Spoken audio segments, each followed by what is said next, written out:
All right, we are celebrating Asian American, Native Hawaiian, and Pacific Islander heritage, and as part of that celebration, we're highlighting some of the people who contribute to our diverse Bay Area culture. NBC Bay Area's Rosato Jr. has a story of a Filipino-American cafe owner who's combined his passion for coffee with his love for scooters. There may be no sound as equally offensive or beloved as a vintage Italian scooter. The look and rattle conjure up images of mods and rebellion. It's a sound that's music to the ears of John Quintos. It was the lifestyle and the look. Quintos discovered scooter culture as a teenager growing up in the Bay Area. And there was local mod bands playing, like the Uptones, and there was a bunch of scooters which showed up, and I was, what's happening? Quintos was born to Filipino parents in Japan, where his military father was stationed. His dad moved the family to Vallejo. There was opportunity for anybody in the United States to get a job as an apprentice at Mare Island working at the Naval Shipyard. Do you have to put on the base here?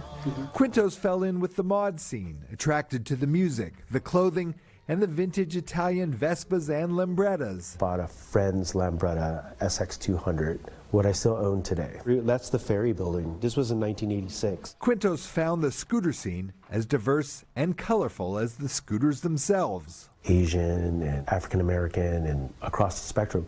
I have my original park in the back room. This is the one. Scooter racing started for me in 1987. Before he discovered coffee, Quintos chased another kind of boost. This is me racing my scooter. Adams Kart Track in 1988. I competitively raced till 1990 because I had to finish up in college. After owning a nightclub for years, Quintos then pursued a different track, realizing a dream of opening a cafe. Lambretta themed.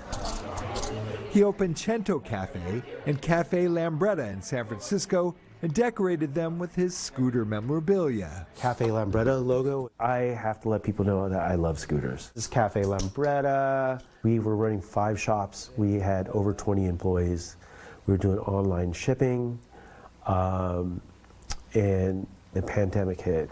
With the pandemic, Quintos's business skidded off a gravel road. He was forced to close 4 of his cafes and sold the 5th. But it was really sad to see all my employees lose their jobs. How are you? How's work? But just over a year ago, just a regular latte. Quintos picked himself up, dusted himself off, and kick-started his business. We'll be right with you too. Reopening Cento Coffee on Sutter Street in the city's financial district. The Cortado's right here.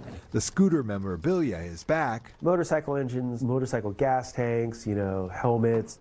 But instead of sitting in an office, Quintos rolled up his sleeves and is now a barista. Wait, these are hot chocolates? A job so demanding, he ended up with a repetitive stress injury. I can't say is that I crashed on my scooter. I'm like, yeah, I have a injury from making coffee. Even as a business owner, Quintos is still passionate about scooters. You're just going to tighten it. He helps others keep theirs on the road and organizes an annual scooter ride called LALO, the loose association of Lambretta owners. You want to take this whole thing apart? If there's a theme to Quintos's life, I have you set up there. It just might be no matter what road you're on, you just keep rolling forward. Joe Rosato Jr., NBC Bay Area News.